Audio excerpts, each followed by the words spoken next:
We'll go ahead and get us started. So joining us today on the SNEED-CAST, we are absolutely elated to have Joel Canada take some time out of his very busy day building brands in Texas, across the great state of Texas. Joel is the Chief Revenue Officer at Bayou City Hemp and Eighth Wonder Brewery here based out of the Houston area. Been in the beverage industry since 2014, so a little over a decade now, and started off as co-founder of Malk Organics. It's an organic plant-based milk manufacturer based out of, if I recall correctly, out of Austin too as well, right, Joel? Yep. Currently, we started in Houston, but yes, we're headquartered in Austin. Cool. Well, again, just thank you, Joel, for taking some time for us today. I know you're busy out there building a brand and distribution channels and everything else that it takes to get these CPG companies off the ground, so we appreciate your valuable time. Really, one of my startup questions I always like to kind of get going with, and I read a little bit some of your posts on LinkedIn, so I kind of already know the answer, but for the audience, like on a personal level, I know you've been with Bayou City Hemp for a few years now. What exactly was it that kind of attracted you to the space, kind of to the industry, cannabis, hemp? It's an emerging, booming market in the state as well as across the country. So curious what kind of got you interested. Absolutely. Yeah. First of all, I feel very lucky to be a part of something that is booming. I had no idea that it would be. My interest really came from, my relevant work history is in beverage with having co-founded Malk Organics, sort of built and led that sales organization for years and wore a whole lot of hats as founders do at the malt company. Back in, I guess it was 2020, I started feeling a little burnt out.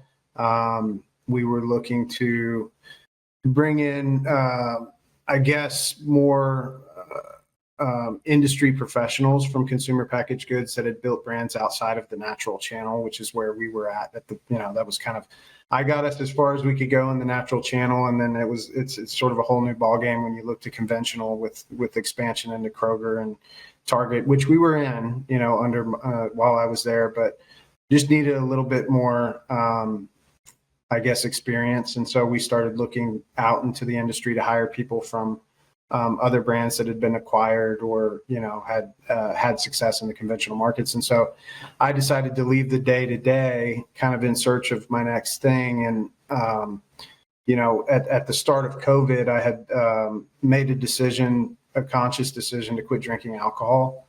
I was sort of had an unhealthy relationship with alcohol at the time. It wasn't a major problem, but it was, I think, a similar story to everybody. You kind of, you go the whole week and you wait for that weekend and then you're ready to, you kind of binge a little bit and then your Saturday's ruined and your Sunday's scary and, and then you're back into the work week. And I just, was sort of tired of it. And I luckily recognized at the beginning of COVID that it could become a major issue, for me, and probably everybody in the country had to make that decision. And I chose to stop drinking altogether. And so, but, you still want to take the edge off with something, and so while I was not, at that time, I was not a cannabis user. I have been in my past. At that time, I was not pretty straight edge outside of alcohol. And so I looked to CBD and kind of other like sort of functional ingredients and products with functional ingredients in them.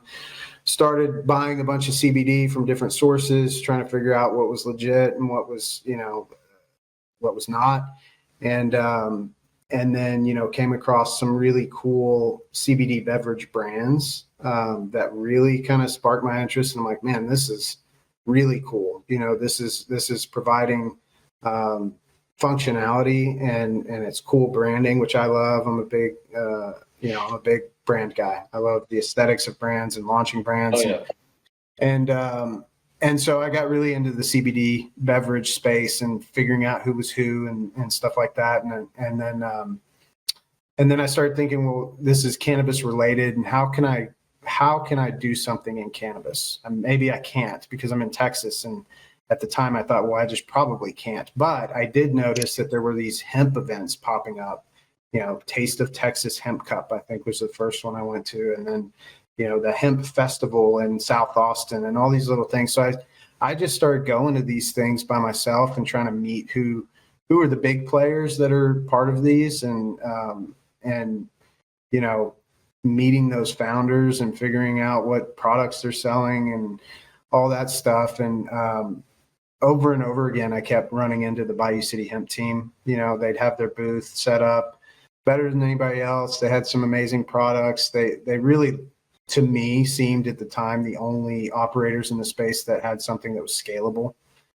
So after about the third event, I approached them and I said, I'm really interested in beverage. Is anybody doing beverage in this space in Texas? And that just so happened that they were starting to right at that point. And so kind of perfect timing, and started sort of consulting. I asked, can I just sit at the table while you guys are talking about this, and started consulting with them. And then eventually that turned into a full-time role.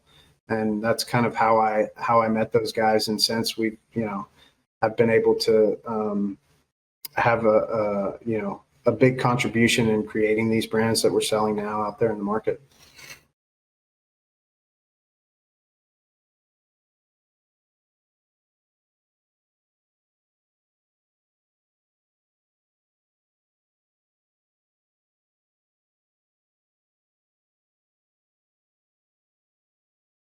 I already tried one of those bottles, the Eighth Wonder.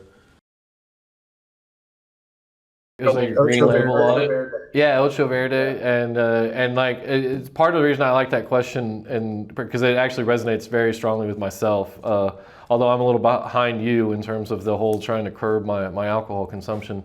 Mine was very much spiked by the pandemic, and then it's just been ever coming out of that. Even though now it's almost 4 or 5 years ago, is trying to get back to a healthy relationship with alcohol, and like you said, trying to find that natural human of just try to get that edge off, at the end of the day, or if it's at the end of the week or whatever. And yeah, I've always been a big proponent of cannabis, but just to see the evolution, I feel like in the last 6 to 12 months has been huge with the hemp-derived consumer goods that are coming out in terms of edibles and drinks, and the seltzers, especially in the spirits. And I texted a couple of friends and colleagues after I tried that Ocho Verde. I made a cocktail, a sparkling water, and I may never drink alcohol again. Like it just like I don't see a need for it. I'm gonna date myself a little bit here, approaching 40. Like you said, like those youthful days of drinking are over. Drinking on a long Friday or Saturday, like I'm still feeling it on a Monday. Yeah, the everything you guys are doing, as well as the entire space, is just really exciting for me, and I think. At least what I hear from the folks at Specs, talking to them a little bit, like those products are super interesting. They're getting inquiries, questions, they're selling. And obviously what Bayou City Hemp and you and the team have done has had a lot to do with that. Yeah, no, I appreciate that, and just feel super lucky to be a part of it. Because like you said, and I'm with you, by the way. I'm 42. I just turned 42, and I just cannot imagine being hungover, especially with, I've got 2 little kids. So it's like, oh God, I'm glad that I got away from that. But I would say at the time with CBD and now THC, I probably wouldn't have been able to be consistent. And we're hearing that a lot. I mean, just anecdotally, we hear, we're sort of helping to change people's relationships with alcohol, whether it's quitting drinking or just drinking more mindfully, drinking less, right? Because you have something else. For the first time, I would say in the history of beverage, there is a true alternative to alcohol. And these beverages have existed for some time in marijuana, but they have not hit quite as hard because they're sold in the dispensary channel, right? The big thing, the reason why this is seeing so much success, I think, is because now it's very accessible. Now it's at Specs. You don't have to go out of your way. If you're going to Specs to get your whiskey or your Tito's or whatever it is, you can also pick this up in the same trip and take it home and then start experimenting with it and whatever. So I think to me, the key to this whole thing has been access in the mainstream sales channels. It's been huge for us to be able to build our brands out there. And then to follow up, Joel, I have a similar story as both of y'all. I have cut back my drinking quite a bit since my college days and just post-college days. And Just one day I was trying to find some sort of alternative and found the Eighth Wonder Water just by happenstance and tried it, loved it. And a challenge that I think I can see happening is folks understanding the legitimacy of y'all's products and that it's not just like some weird back market thing. Because I remember whenever I first brought home like this like weed water, my wife was like, "Are you just illegally buying weed now?" And I was like, "No, this is fully legitimate." Like, and I feel like I had to, not that she was annoyed, but I had to like kind of like walk her through like, "Hey, like this is not bad. Like this is, it's fully legal. I don't get hungover. I'm not agitated, you know, like."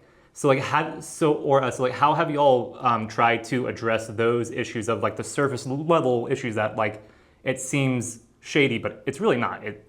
Yeah, definitely. Fully legit, you know. Overcoming those negative connotations that have been embedded in our society and are beat into our brains since the days of Dare, you know, like how, you know, I this big question for me too is what some of those challenges have looked like for you, like meeting with folks at Specs and Silver Eagle and these traditional or distribution channels that I'm sure you've had to overcome those hurdles and had some of those conversations. So I'd be curious, you know, to hear how some of that has gone and how you've been able to establish the legitimacy, you know, with some of these maybe more conservative or type, you know, individuals and stuff that are throughout the supply chain.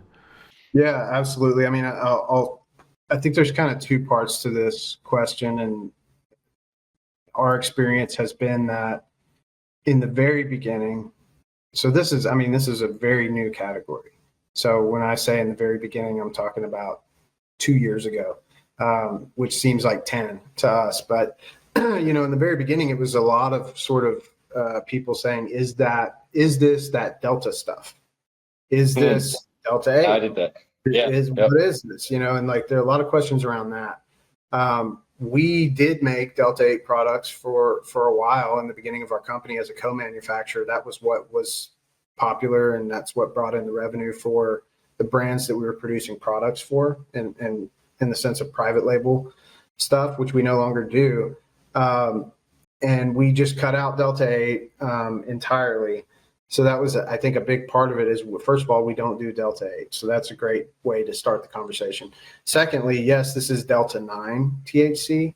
But if you go to Colorado and you go to an dispensary and you buy a joint and you smoke that joint, you've just experienced Delta 9 THC.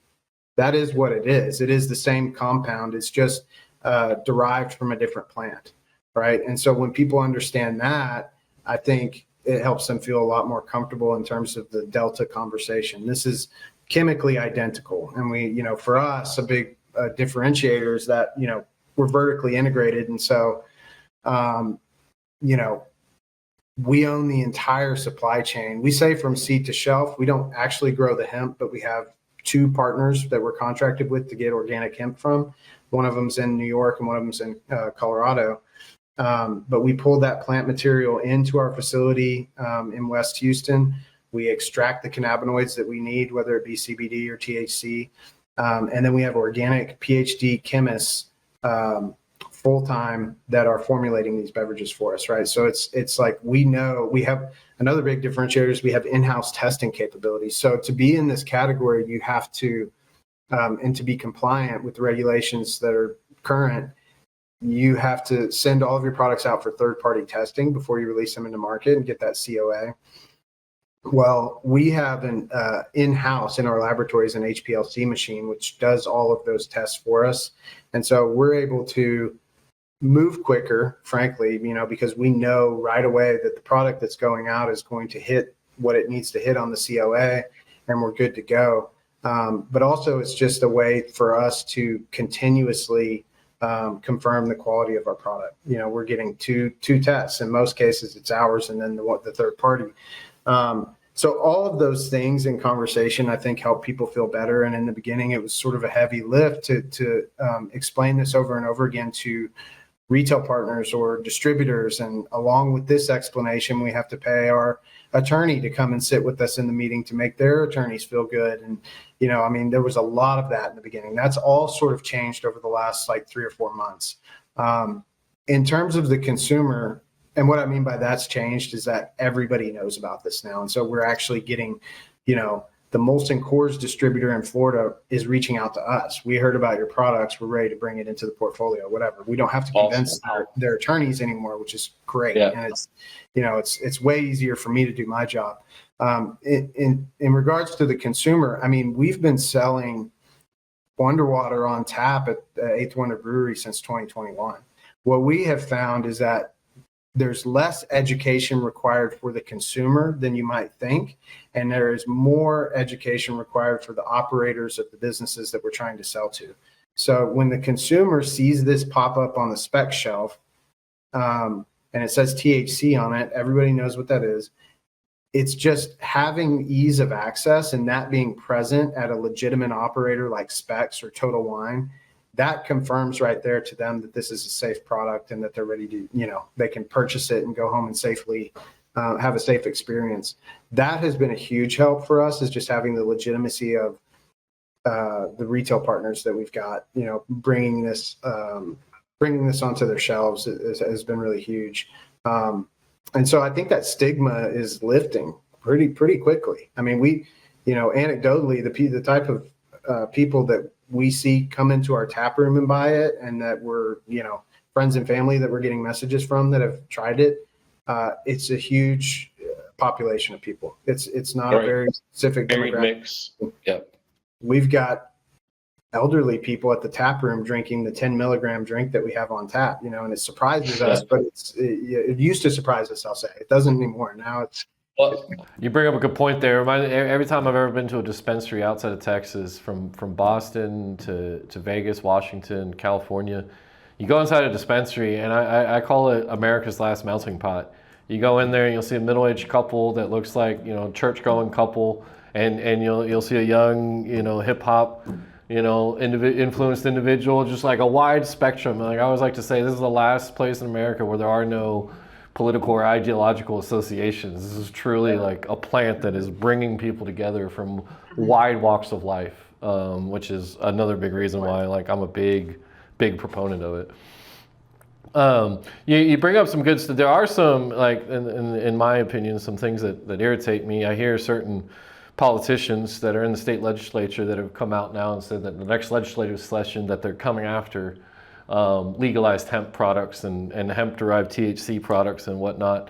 I won't name who they are. I'm sure you're aware of them. But from Buffalo City Hemp's perspective, your perspective, how are you guys kind of managing that, and what is your kind of prediction, or what are you seeing on the tea leaves in terms of how that's going to unfold next year? Because that's obviously huge for the future of your business. Sure. Yeah. I mean, I would say, we have lobbyists and we're part of the right associations to be kind of tied in and hopefully always sort of aware of what's coming down the pipeline in terms of legislation. We're building our business around this. We feel really confident that common sense will prevail.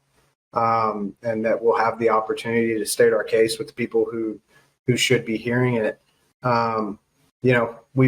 This has been legal in Texas since 2019, and we've made it through 2 legislative sessions at this point, and we've been fine. And everything we do is compliant with the current regulations. And I'll say we're going sort of above and beyond in that. When I say we're working with lobbyists, we are working with lobbyists to set forth new regulations that would further, define what these products can be out in the market, specifically around caps on potencies, things like that. So we, I would go as far as to say that we are the category leaders in the state of Texas, and we take that very seriously. We're sort of stewards of the industry. We manufacture this ourselves, so we understand the full process. We're GMP certified, which we don't have to be. We're in-house testing, which we don't have to do. So we're sort of self-regulating and have been since the inception of our company. And we plan to continue to do that, but we would like this industry to be regulated so that more and more people feel safe, and then we feel like that's just going to lead to more success of the categories that we operate in. Yeah, and speaking to that, speaking about being safe, I remember back when I was first getting into all this, I remember I went to a gas station and saw some sort of like hemp stuff or hemp products, and I tried them, and I found that my experience with them was a lot less great with them, and it was because I probably paid a stupid price for them as far as low, and I should have realized that like at a price that low, it's probably not safe. Paid for it, yeah. And so then, and all that to say is, how do you guys combat how do you guys address the difference in quality between someone like y'all and then these sort of like gas station vapes we see and all that? It's obvious to us, but like, how do you guys break that through to the consumer so that someone like me doesn't learn that lesson? Because after that, I've bought nothing but y'all stuff that has COAs and all that stuff. Because to me, that's very, very huge, is that you guys have that, So how do you guys address that? Yeah, I mean, I would. That's a great question, and it's an issue, right? It's definitely an issue that we talk about in our industry. I think making sure, us being compliant and growing our brands and sort of working towards getting a higher percentage of the market share and being, having a lot of brand awareness out there in the Texas market. We're hoping that we're setting standards with our products as well, where when we put a QR code on our packaging, it leads to a COA that makes sense, right? We hope that the consumer will understand that and what the function of that is, and then go in and actually look at what they're buying, because that's important. I probably couldn't go over this with you guys now, but there are some red flags that you would be able to sort of look for when you're looking at that stuff. For us, it's continuing to gain placements as best we can and hoping that our products stand out and have, set sort of the standard of quality for the industry that we think is important. As far as like bad actors out there, again, we're sort of lobbying for stricter regulations and I would say stricter oversight. This is currently under the jurisdiction of the Department of Health. The reality is that they have, I think, 3 people running around the entire state of Texas regulating this. And so we think we need to do more, Right. That's important to us. But it's hard for me to say how, exactly outside of just good manufacturing practices and advertising appropriately and doing all the things that we need to do to sort of set an example. I think that's right now, that's our focus, is just continuing to focus on growing our market share, getting out there with good quality brands and showing consumers what those look like. And then also, you guys have done a good, in terms of getting it out there, and I know you come and cutting your teeth at Malk Organics. I was reading a post you shared about, driving around, dropping off samples and in the early days and really pushing the product. And I know that's a lot of our CPG customers, startups, whether they're craft brewers, cannabis, or even just traditional food and beverage packaging, they're doing the same thing.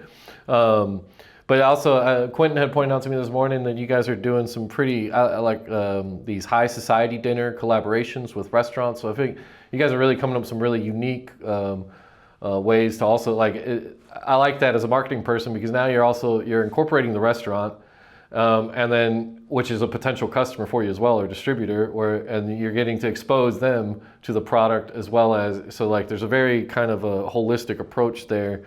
That you guys seem to have a really good, just kind of finger on the pulse there for how to kind of reach the widest swath of consumers. Yeah, I'm happy to hear you guys have noticed that, because we put a lot of effort into that piece. I think it's a big differentiator for us too as brands in this space. I'll say overall, being the manufacturer, I've mentioned this a couple of times, but I can't emphasize this enough. Being the manufacturer, owning the full vertical, and having a large team in all departments is such a big standout for us, because, coming from the other side of it, where in the beginning we were a co-manufacturer. So I know most of these other brands that we're out there competing with now, and I know that most of them are at no fault of their own. This is very common in CPG. They are essentially marketing firms with a co-manufacturing agreement, right, with somebody else that's going to make their product, and they don't own the process, and that's fine. But it does put you in a bind when Specs wants 40 pallets of your, one of your SKUs next week, and you have to get pencil in line time with your guy who's making 4 other brands.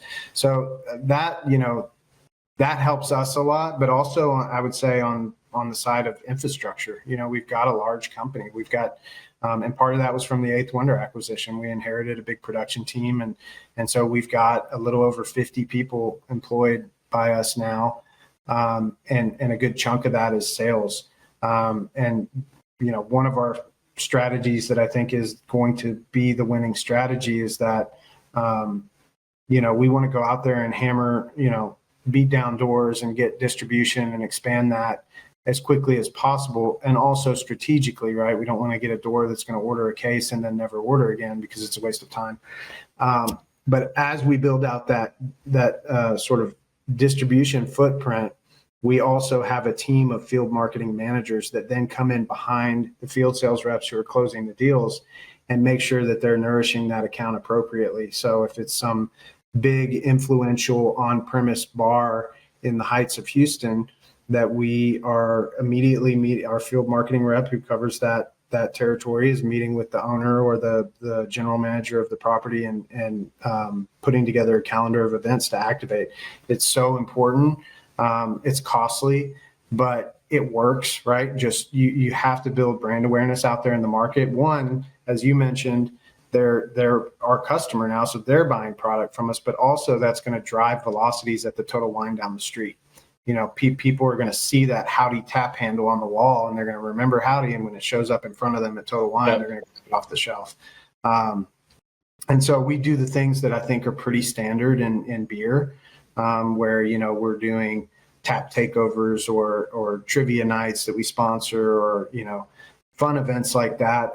But yeah, you're right. We've tried to get very creative, and being the manufacturer has allowed us to do very unique activations like our high society dinner, where we try and partner with a chef that's kind of well known within the community, and it's a sort of higher end concept, and create a menu for an event and sell whether it's 5 or 8 courses or whatever of dosed product with THC. Being the manufacturer, we are the ones who formulate the emulsion that goes into these things, and so we can work with the chef and their teams in the kitchen to produce these dishes, and then serve it up, sell tickets and serve it up, and expand brand awareness within the group that comes, and then also talk about it publicly has been huge.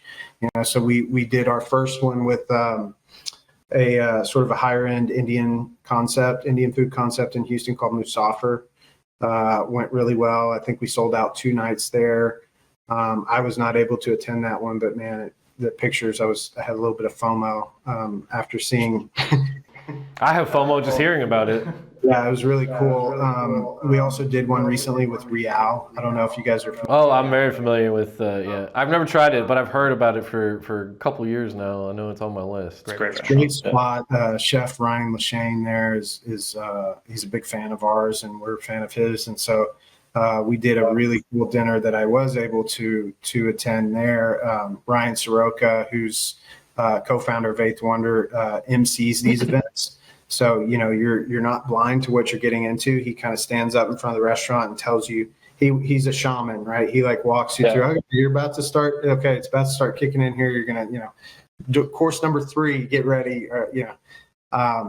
So Real was fun. It was a great time. I think over the course of that, I think that was 8 courses. I did attend that one, and it was by the end of it, if you ate every course dosed, which you have the option to go non-dosed if you want, but if you went every course, it was 40 milligrams, which for me, I'm a lightweight. I was stoned the next day after that, but it was a lot of fun. And so we'll be doing another event, actually 2 nights at Real in November, kind of around Thanksgiving. We haven't locked in a date yet. The first one will be open to the public, and they'll sell tickets for that. And it'll be sort of our standard 8-course dinner with drinks and all that. And then the second one is going to be industry focused. So we're going to bring in buyers from retail accounts and bar owners and things like that, and kind of host them and let them experience that with us. And then we've got one more coming up at the Blind Goat, actually on Sunday and Monday, 2 nights. The first night is sold out. The second night, I think there's still tickets available. They're sold for $130. I made notes because we have a lot going on. But Blind Goat, if you guys are not familiar, the chef there, her name is Christina Ha, and I think she won America's Top Chef or one of those shows. Oh. Okay. Yeah, so she won Top Chef, and she's the first blind chef to ever win. She's blind. Yeah, she is very well known throughout the chef world, and she's a great Houston chef. So it's great to see y'all doing that stuff. That's part of the stuff you guys tap into the culture here, and it seems like you guys really understand that sort of aspect. It's cool. Yeah, it's important to dig into the communities, and we're not only doing that in Texas. I mean, our products are now sold in Louisiana, Tennessee, Alabama, Florida. So we plan to add probably 6 new states by the end of the year. But our strategy is when we get in there, we sort of penetrate and try and, if we're not local, but we want to feel local. We want to be there. We want people to know us within the industry, and we want consumers to know the brands. Another example of that would be Louisiana. We launched there probably in February, I would say, and we have some great friends there that help us kind of push the brands out, third-party sales forces and things like that, good distribution partners statewide. But we rented out a place called the Inn at the Old Jail. It's in New Orleans, and that's where we stay. That's our headquarters. That's our Howdy headquarters when we're there. But it's my friend Todd bought an old jail from, I think it was from 1902 or something. And has converted it into a boutique hotel. And so it's 9 rooms, beautiful, just incredible space.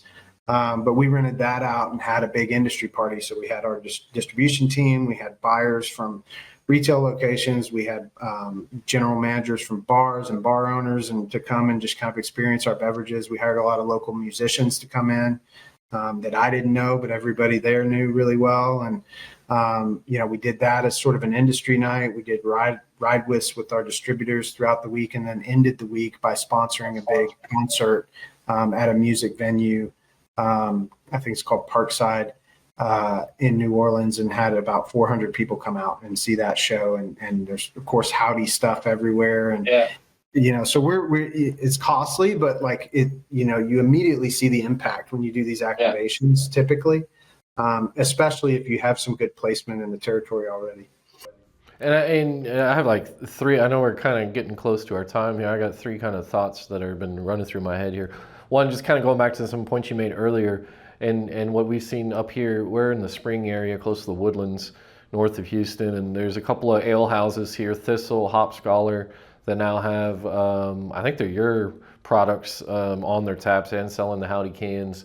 Tejas Barbecue in Tomball now. I was there picking up barbecue a few weeks ago, looking in their fridge. They got the Howdy, low-dose THC seltzers. So like it's starting to slowly pick up into these areas. But we recently, a few weeks ago too, we had an editor from Brewbound Magazine on the podcast, and she was just talking in general about the non-alcoholic space for craft brewers and how it's a huge opportunity in terms, like you said, empty tap handles at ale houses or at pubs. As well as, there's been this kind of decline within craft beer coming out of the pandemic, and a lot of mergers, closures. I'm sure you're familiar with that all around the Houston area, but this is a huge potential for some of these companies to, potentially tap into, some new, like you said, it's a new space, right? So it's and where you can take what your existing kind of formula in terms of, going to tastings and doing your tasting events at the grocery store and things like that, and what well, and then just kind of develop that product that kind of ties into this. So I think that's really neat. But another one that I'm thinking of, especially as you're doing these, like you're talking about these chef dinners and everything else, and I'm just kind of remembering back to the early days of legalization in certain states and edibles, and how awful edibles used to taste compared in that evolution over the last 5 to 10 years. You know, when I first started seeing these seltzers, and then when I first bought that Spirit bottle about a month ago, I was a little skeptical. I was like, how is this going to taste? And so, I mean, I'm not, obviously flavor formulations are, I'm sure, proprietary, but I don't know if there's anything you can say around what exactly has changed during that time in terms of being able to better, you know, I'm sure, I don't know if it's a better extraction process or what it is, so it doesn't carry that kind of, I don't know, dirt weed kind of taste with it, you know? Totally. And I think even with our beverages, you know, we struggled with that in the beginning. It took us a long time to figure it out. We figured it out. Not many people have figured it out. And so you might taste stuff out in the market that they say is a little bitter, and well, that's the hemp undertones. That's not the truth. The truth is that's the emulsion. And the way that they're emulsifying the cannabinoid to, you know, for it to be effective is what's driving that bad taste.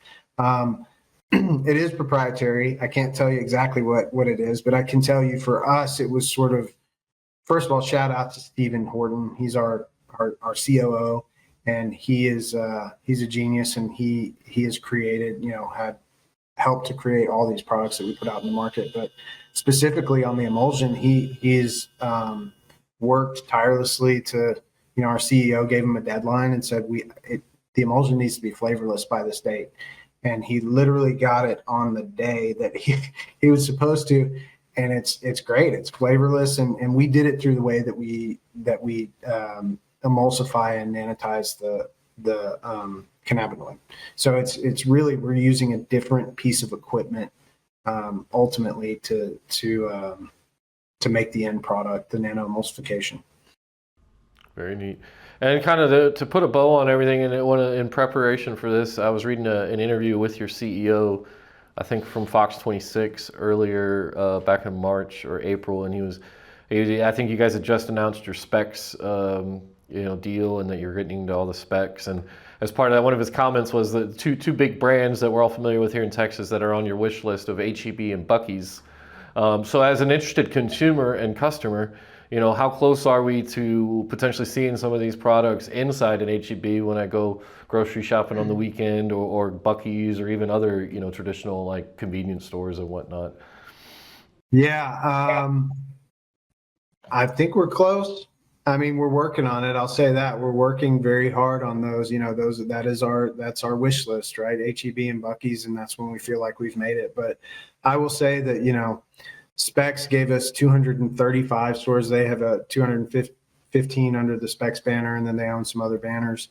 Total Wine gave us 38 in the state of Texas. We've got, you know, even Star Cinema Grill is carrying our products on their menu, which is 12 locations. And so we've got some chain placements that I think are notable, more probably in the Austin area with Royal Blue Grocery and Wheatsville Food Co-op and some of that stuff.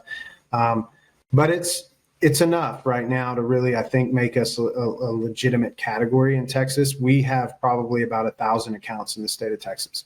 And so we're having meetings, I will say that, and with everybody that we want to have meetings with. And we're just, you know, if it's not, in most cases, they're not ready yet, but are aware of the category fully and understand the opportunity and are watching it closely. And, you know, it's for different groups, it may have a different trigger that's going to make them feel safe and sort of ready to do it. But we think it's very important to be the brands that are top of mind when they are ready. And so absolutely, that's sales 101 right there. Stay top of mind so they remember you when they are. So I'm good here, and this has been a great conversation so far. Quentin, did you have any last minute thoughts or any questions? No, I mean, I just can't say I'm a huge fan of y'all. In fact, I was at a bar this weekend in the Heights, and I tried to order some of it because I saw it on the tap list, and they had to change up the keg, and the bartender was like, "Yeah, this stuff is going like bananas. We have to always replace the kegs." And I can see why. It tastes great and it feels great. So I'm a big fan of y'all. Yeah, we love it. I've been rooting for Eighth Wonder Brewery since 10 years ago. I know Eighth Wonder's been around for a long time, and just seeing the combination and everything, it's really neat. As a consumer and as a resident of the state, I think it's been a long time coming, and I just love to see the breakdown of barriers and misconceptions and all the myths and everything that we've all heard for so long, both in this state and in this country. So kudos to what y'all are doing. And I could definitely see at some point in the future finding other things for us to talk about, on the podcast. So if something comes up in the future, if there's ever anything you want to promote, granted, we have a very currently humble audience, but always happy to have you back on as a guest, or maybe reach out in the future to maybe if there's new revelations in the industry or whatnot that we might want to get an expert in to talk about. So we really appreciate the time, Joel. Yeah, absolutely. I would love to come back on at some point when I have some big news or something, which could be soon. But I appreciate you guys having me on and giving me the opportunity to kind of talk through some of this stuff. And it's nice to know that you guys seem to get what we're doing, and that's important to me. So I appreciate that. And I would love to have you guys in. I know it didn't work out this week. I'm up here in the Hill Country, but I can give you a heads up when I'm back in Houston, and maybe we can tour you guys at the facility.